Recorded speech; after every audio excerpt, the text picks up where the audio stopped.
6x6 to 8x8 inch mounts.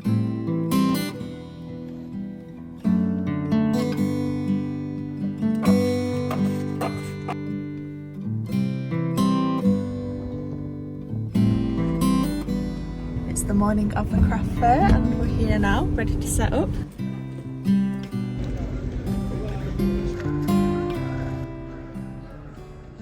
Hello everyone and welcome to a brand new craft fair vlog. If you're new here, I'm Shannon and I'm a pet portrait and wildlife artist specialising in coloured pencils, so if that's of interest to you then keep watching. So I have done a few craft fair vlogs on here before and this will probably be like my 4th or 5th craft fair now, so I'm getting the hang of them, but I do need to do a lot of prep, and this is the first ever craft fair where I'm printing my own products, so that'll be fun. It'll be a bit different to the last few that I've done. Thankfully, I have got quite a lot of stock already from like previous craft fairs and selling online and stuff, so I don't need to print too much stuff out. But I will be working on some greeting cards and gift tags and all kinds of stuff like that in this video, ready for the craft fair. It's going to be a very busy week because it's Wednesday today, the craft fair is on Saturday, and I need to set up on Friday evening. I went to Thorpe Park on Monday and we stayed over, so I've not got a full week to prepare for this, but thankfully I have been doing little bits of stuff here and there like over the past few weeks. So yeah, first thing that I need to do, I really want to finish off my gift tags. I've got the majority of them printed, I've got plenty, but I just need to sort of work on the packaging a little bit. I'll show you what I mean. So this is what I have so far. I've got the actual gift tags ready to go, but I just think it needs a little bit of something behind it, like a backing board with some images of the designs that are included in the set, because right now you can't really tell what's in it. So I have purchased some craft paper. This is the craft paper that I bought. It's just A4. I got it from eBay. It was pretty cheap. Measured out the size of the compostable bags and how much room there is at the top for a logo or whatever to be put. So yeah, I'm gonna have a go at designing that. So I use Affinity Photo instead of Photoshop because it's so much cheaper. So I'm just gonna do some little rectangles the right size of the cellophane bag, which is 113mm times 88. So the actual measurements here, just in this bottom bit. And I've put a little stroke on the outside so that I can see where I need to cut out.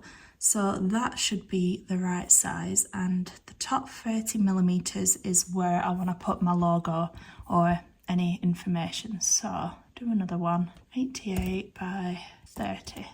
Right, so I know now that any information needs to go in here because the gift tags are going to cover this area. I'm hoping that I've measured it out right, but we can only have a little test and see. I think I'm just gonna go black with the logo so that it's nice and clear. So yeah, I'll just work in the middle for now and then I can make sure it's all central. A bit smaller maybe. Do I put gift tags? This is the font that I use in my logo. I don't know whether I should. Quite like that. I think that is good enough for now. I could always tweak the packaging at a later date, but I think for this weekend I just need to get on with it and have something. Something is better than nothing. So yeah, I'm not going to spend too much time on that, and I'm going to do a little test print and see how that looks. Okay, obviously I will remove that line. Size wise, I think that's pretty good. Maybe a little bit too big. Okay, I can fit 4 to a sheet, so I'm going to print it on the craft paper now. That looks really good. I'm happy with that. So I need to print some more of these out and cut them out. Oh, and by the way, I completely forgot to mention I've got the Epson ET-8500 printer, which is an eco tank, so it's really good on ink, very economical. And I've had it for a few weeks now, and so far I really like it.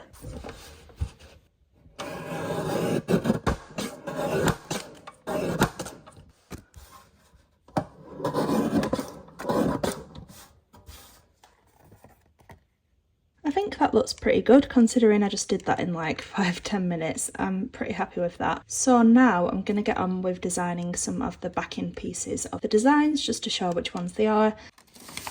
Just done a little backing piece of paper, just of normal printer paper. I've put my logo on it again, and I've done some little mock-ups of the designs that are in that pack. So this will just slot into the back. I've done it a little bit smaller. I think that's going to look really nice. There we go, I've managed to put 6 on a sheet, and I've put some guidelines just so that I can see where I'm cutting. There we go, that is what it looks like now as a finished product. I don't think it's like the perfect packaging, but it really doesn't matter when I've not got a lot of time left. I think that is presented nicely enough for now. So yeah, I'm really happy with how that looks, and if you are interested in how I made these gift tags from scratch, then have a look at my previous vlog, which I will pop on the screen now, and you can see how I made those. Right, I've just moved everything over to my desk so that I've got a little bit more space to work with, and I'm just going to get on with making up as many of these gift tags as I can.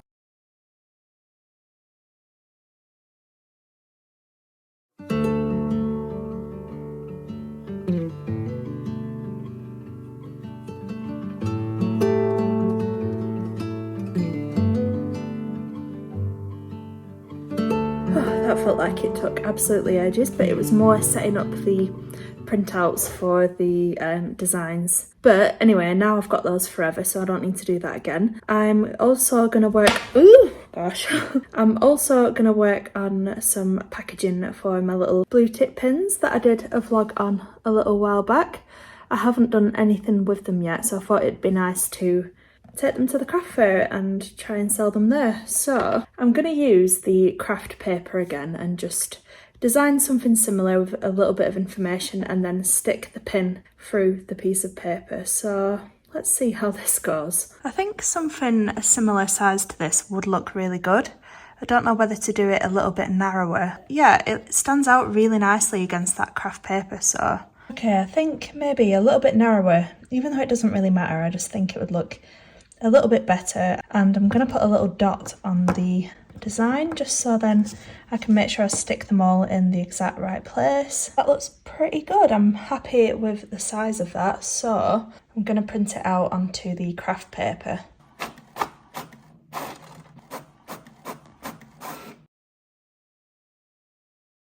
Okay, that is the little backing boards done, and I'm thinking I might use my Faber-Castell putty eraser just to like smush the pins into so that the paper doesn't bend or crease or anything. So let's give this a go. So I made these little black dots, which is where I'm going to push it through.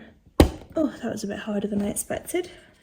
There we go. Oh, that looks really cute. I'm so happy with that. I love that. That looks so nice. It's instantly made the pin look more saleable and like presentable. So yeah, really, really pleased with that. I'm gonna get on with doing the rest of these now.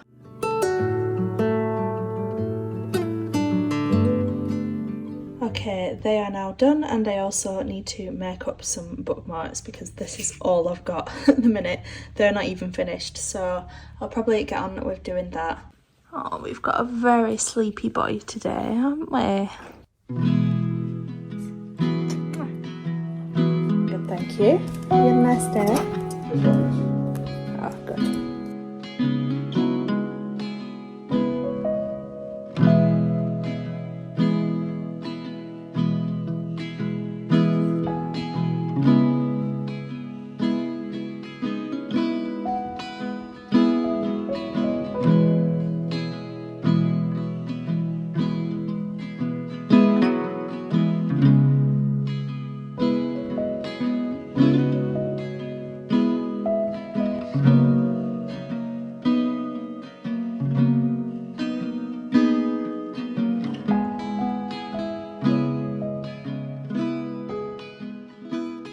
Hello, today is Thursday and it's really, really hot today. Honestly, the weather in England is so strange at the minute. 1 minute it's freezing cold. Last night we had to put the fire on because it was that cold. And today I went out in a sweatshirt to walk Paddy and I'm actually like dripping. It's just so weird, like I can't keep up with it. I have a parcel here that arrived, which is my mount boards for some prints that I'm going to do for this weekend. This is my first time ordering mount boards online. Usually I get them from my local framers, but because I'd left it quite late, it usually takes a few weeks to do them. And I also thought it would be good to have like a company that I could recommend to you as well. Sorry, there's so much noise today. That plane is so loud. There's a wasp right there. As soon as you open the door, everything flies in the house. I ordered some samples so that I could see which colour matched the paper best.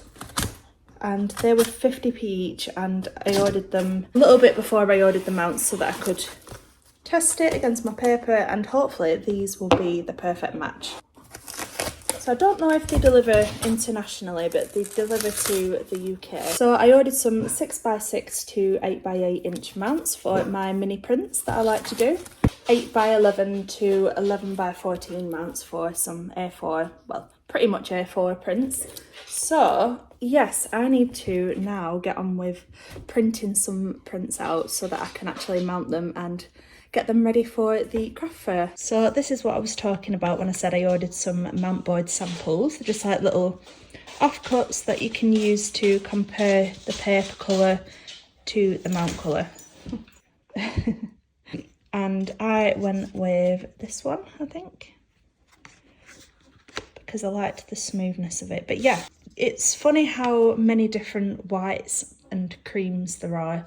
Like, some whites are really blue toned and others are really yellow toned. So I would highly recommend ordering some samples from a mounting company before going ahead and just ordering the white colour, because I personally don't like the look when they're really off, like when the mount is really warm and then when the drawing paper is really white. So that is just personal preference. If it doesn't bother you, then don't worry about it. This is one of the prints that I did in my previous vlog. I think it's a little bit too vibrant, like the original is a little bit paler, but I don't want to waste it and I think it still looks nice, so does it really matter?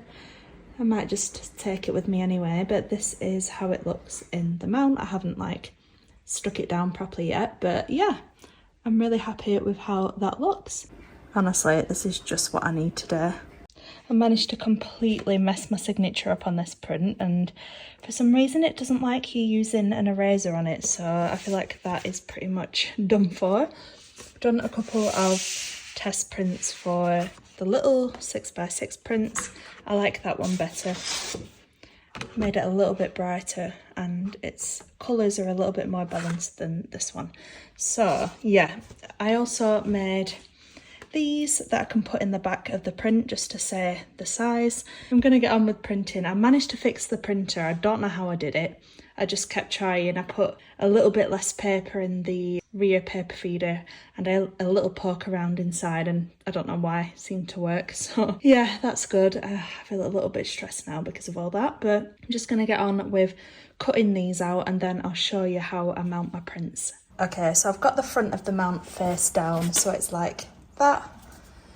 And I've got some framing tape which is acid free, and I've really nearly run out of it, so I'm using like the tiniest amount possible.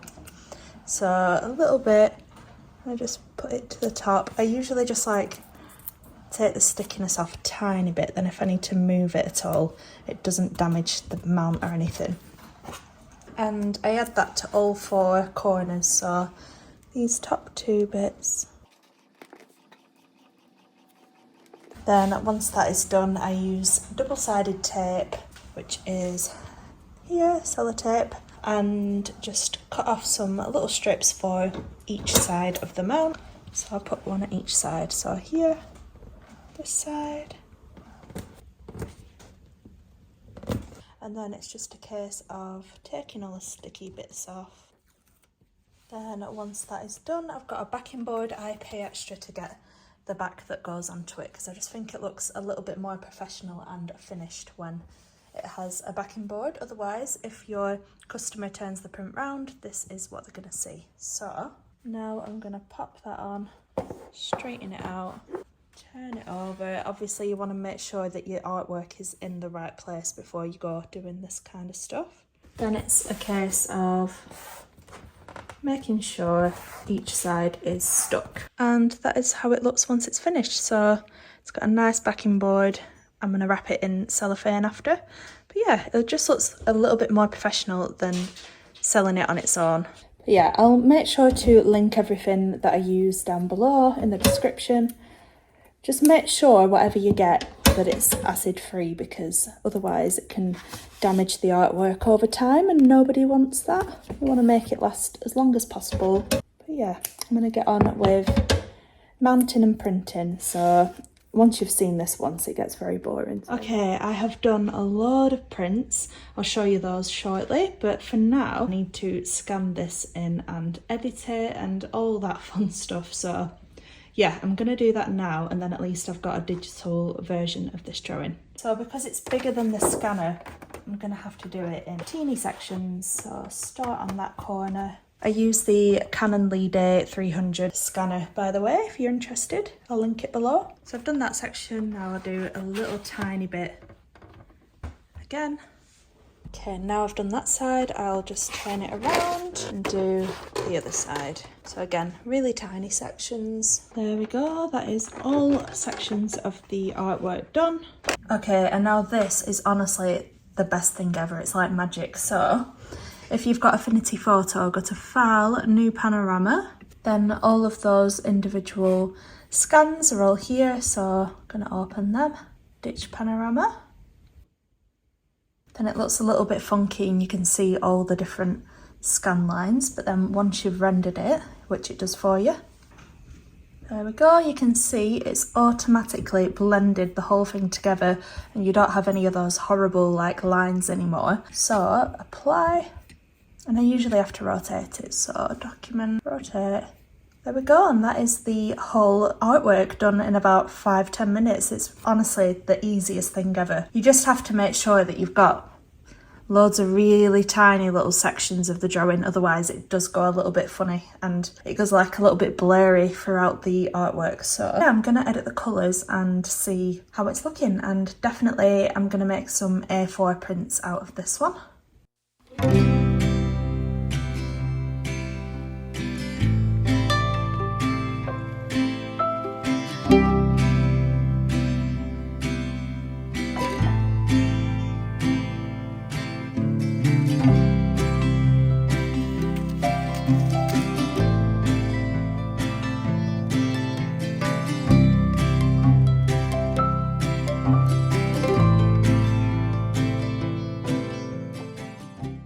I just thought I'd show you this that I got too. It's a plate rack and it's really good for displaying prints, so I'm going to use it for my mini prints.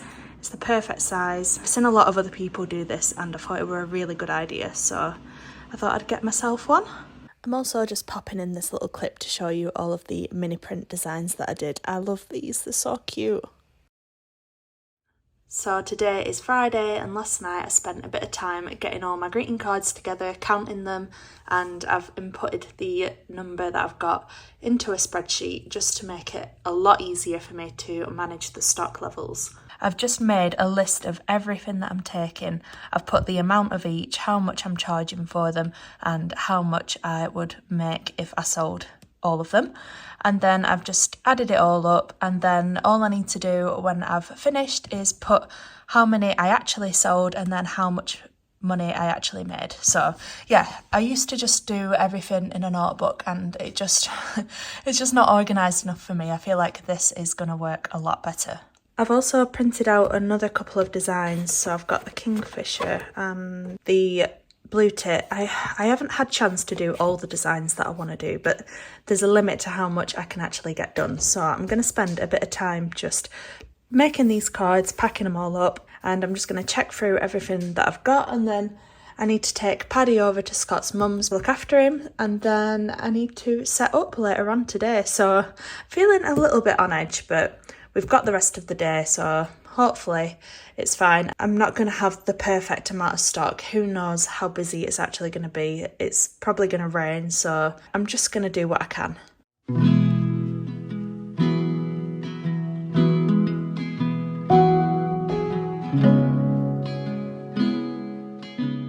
For some reason, this does not show up well on camera. It's like it just doesn't like the colours. It doesn't look really weird and bright and oversaturated in real life. I mean, it's quite bright, but it's not like like luminous bright like it is on the camera, but yeah, I love that design.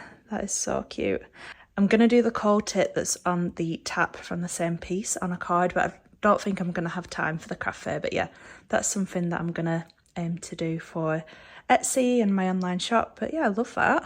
There we go, so I've got 4 of each of them just to test them, see how they go. That didn't take anywhere near as long as I thought it would. I always like to take a little pot of coloured pencils just to make it really obvious and indicate that these are coloured pencil drawings that I've done. And I think I'm going to take this one for a change. This I got from Harrison Cropper, which is the shop that I do the social media for. And I think it's a good size, it's not too heavy. I've learnt my lesson not to take big heavy stuff. And I'm just going to pop a little bunch of pencils and then hopefully it like makes it more obvious. There we go, I think that looks cute. I like it. It's very on brand with the blue tip, and I just grabbed a load of my luminance pencils that I don't really use that often, so they look very new and they'll just make the display look a little bit prettier if anything. This is my least favourite part of doing craft fairs. Every time that I do it I have to dismantle these shelves that are made out of crates because I just don't have the space to store them like on their own. I had to do something with them, so I'm gonna have to take everything off here, including my printer, all the stuff in here, but I'm only gonna take one. I used to take 2 and ended up not really using the second one, so yes, I'm gonna do that now. But yeah, I used to nail these together and now I don't because it's so much easier. There we go, multi-purpose.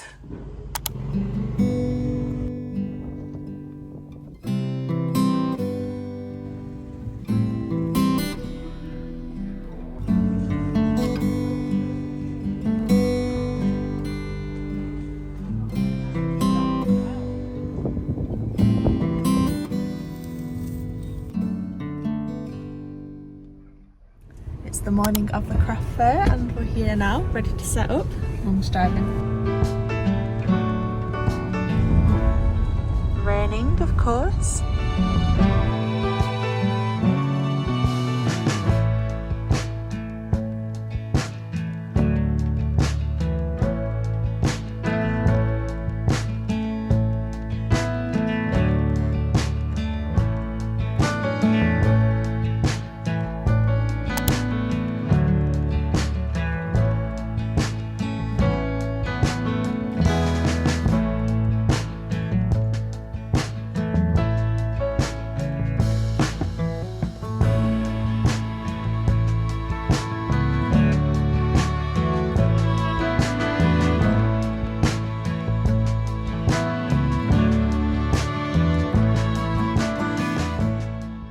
Hello, it's a couple of weeks later now. I'm aware it's been quite a while since I did the craft fair, but everything's still fresh in my memory, so I thought I'd just pop on and give a little summary of how the day went, how much money I made, all that kind of stuff. Please ignore the bruise that's on my chin. Paddy accidentally headbutted me when I went to pick him up and it's left a nice little bruise, so yeah, just ignore that. But the day went really well considering the weather was shocking. It was raining all day. There was a period of time about halfway through the day where it was chucking it down, and it actually brought people into the craft tent because they were trying to shelter from the rain. So it worked out in our favour really. But yeah, considering how bad it was actually really busy and I sold quite a lot of things. So I was really happy about that. I nearly ran out of greeting cards and I was worried that I wasn't going to have anything left to show, but I think next time I will need to make a lot more because they just seem to fly off the shelf on this craft fair. So yes, next time I will be more on the ball with that. So I sold a lot of cards, I sold a few prints, a few gift tags, quite a few bookmarks. A lot of people asked me if I had any more designs for the bookmarks and I didn't. So I think I need to get on with offering some more designs because they seem to do really well. I also sold one of my pins. I don't think I mentioned it earlier in the video, but this craft fair cost me £52, which is not too bad really for a big country fair like that. They're usually a bit more expensive, so I will just go through now what I actually made. So in total I made £326, and minus the cost of the stall, that equals 274. So that's obviously not including the cost of all the products and stuff like that. So when you really break it down, the profits aren't like super high for these kind of things, I find. At least not for me personally anyway, but the amount of people that asked me about commissions and took leaflets and have actually like emailed me and stuff since that day, it's well worth it. I'm seeing these as more of a networking and marketing sort of event, and whatever I sell on the day, great, that helps me to cover the cost of it all. But yeah, one of my big goals is to get out there more in the local area and become more established around here. So doing these craft fairs really helps with that, and I think next time I'm going to work on creating a portfolio with prints of commissions that I've done so that people can actually look through and see the sort of stuff that I've done, because it's all well and good having leaflets and having the greeting cards and stuff, but I think to actually see like a collection of commissions without having to go and look at my Instagram and Facebook and website to see that kind of stuff would be way more helpful. Because yeah, I can give out business cards and I can direct people to my Instagram, but they have to actually actively go looking for that in order to see the work that I do. Whereas if I actually show it on the table on the day, I think that would be a lot more helpful. So I think that is something that I'm going to work on for the next one.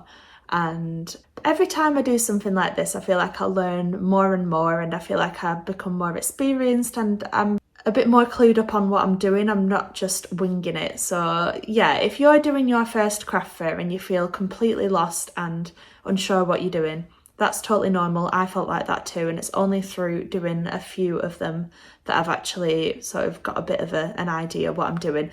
And I found that this time the setup was so much quicker. I knew what to take. I didn't take loads of unnecessary stuff, and it was just so much easier carrying it all from the car to the tent and whatnot. So yeah, I feel like things are definitely getting better, and I'm pretty sure I'm gonna book the Samlesbury Hall craft fair that I did last year for this year. It's a bit more expensive, but I think it'll be worth it. So that'll probably be my next one. I need to get on with applying for that actually. I hope I haven't left it too late, because they did email me a few weeks ago. But yeah, anyway, as far as bestsellers go, I always like to tell you what the bestsellers from the day were. As far as greeting cards, it was the Lavender Fields B greeting card, so that one went down really well. I managed to sell pretty much all of my seconds that I did where I've like printed things out wrong, the slight imperfections, they all sold, so that I'm really glad that I took those. Like I said, my fox prints both sold. Gift tags with the barn owl seemed to do really well, and my barn owl bookmarks, so people must like barn owls. I also put a little jar of dog treats on the side of my stall, and that brought so many people over because it was like an outdoor event. You could take your dogs with you, and that was a real good like icebreaker for getting people to come and have a little look. So yes, I really enjoyed it, and I'm feeling good. And I hope you enjoyed this video, so thank you very much if you made it to the end. Please make sure to give it a like if you enjoyed it, because it really does help me out. Subscribe to see more content like this, and I will see you in the next one. So bye for now.